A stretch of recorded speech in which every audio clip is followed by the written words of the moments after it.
तो हम लोग डिस्कस कर रहे हैं क्लास 9 का first chapter fundamental unit of life. ठीक है, इसमें हम लोग डिस्कस करेंगे introduction of cell, definition of cell and cell discovery और पार्ट ऑफ सेल। ठीक है, तो सबसे parts of cell and cell organelles. ठीक है, तो हम लोग सबसे पहले सेल का डिफिनीशन स्टडी करेंगे। ठीक है, जो सेल होता है ना वो बिल्डिंग ब्लॉक ऑफ लाइफ होती है। मतलब सेल जो होती है वो लाइफ या एक बॉडी फॉर्म करने में एक बिल्डिंग ब्लॉक का काम करती है, एक यूनिट का काम करती है। And the second is fundamental unit of life. Fundamental unit of life और building block of life basically both are similar, मतलब दोनों लगभग सिमिलर होते हैं, building block of life and fundamental unit of life. Third जो आता है ये आता है structural and functional unit of life. Structural and functional unit का मतलब क्या होता है? सबसे पहले स्ट्रक्चरल यूनिट का मतलब समझते हैं। स्ट्रक्चरल यूनिट मतलब कि जो सेल होता है वो हमारी बॉडी को एक शेप प्रोवाइड कराता है, provide shape of living body. ये बॉडी को एक शेप प्रोवाइड कराता है। और फंक्शनल यूनिट क्या करता है? सेल के अंदर जो भी एक्टिविटीज़ हो रही हैं, ठीक है, उसको यहाँ पे फंक्शन से कंसिडर किया गया। मतलब सेल के अंदर जो भी एक्टिविटीज़ हो रही हैं, लाइक डाइजेशन हो रहा है या फिर रिस्पायरेशन हो रहा है, प्रोटीन सिंथेसिस हो रहा है, तो वो जो एक्टिविटीज़ इंक्लूड की गई सेल में ये कम्प्लीटली रिलेट करता है फंक्शनल से। ठीक है, तो इसलिए इसको बोलता है functional and structural unit of life. ठीक है, अब आते हैं हम लोग डिस्कस करेंगे सेल डिस्कवरी क्या होती है।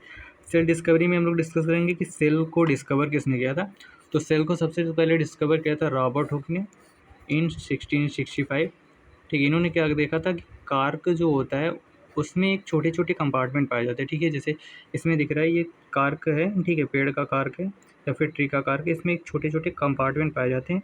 ठीक है, इन्हीं कंपार्टमेंट को सेल बोल दिया गया। ठीक है, सेल बोल दिया गया। तो उन्होंने ये भी देखा कि जो कंपार्टमेंट हैं ये किससे सिमिलर है? हनी कॉम्ब से सिमिलर है।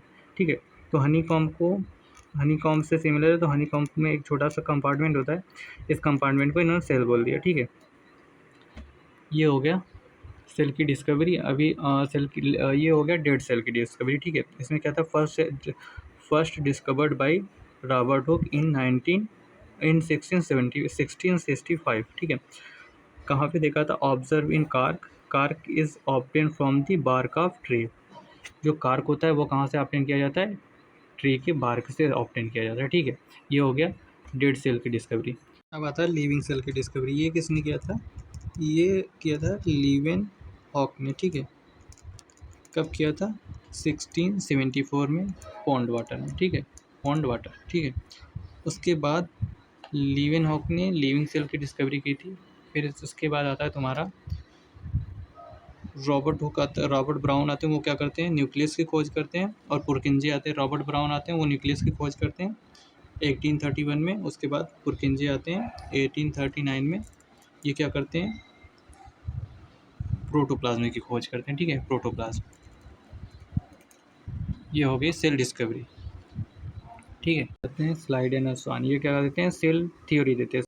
तो सेल थ्योरी क्या कहती है? All the animal and plants compose of cell. जितने भी एनिमल और प्लांट्स हैं सेल से कंपोज होते हैं।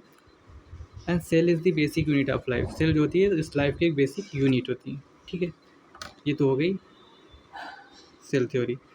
सेल थ्योरी को एक्सपेंड किया था बर्चाओ ने। कब किया था? 1855 में। इन्होंने क्या कहा था कि जो नए सेल होते हैं ना वो प्री एग्जिस्टिंग सेल से बनते हैं। मतलब कि नए सेल जो होता है वो पुराने सेल से ही बनते हैं। मतलब कि नए सेल का फॉर्मेशन कैसे होता है? जो पहले से सेल एग्जिस्ट कर रहे हैं उन्हीं सेल से नए सेल का फॉर्मेशन होता है। ये कहा था वर्चाओ ने कब?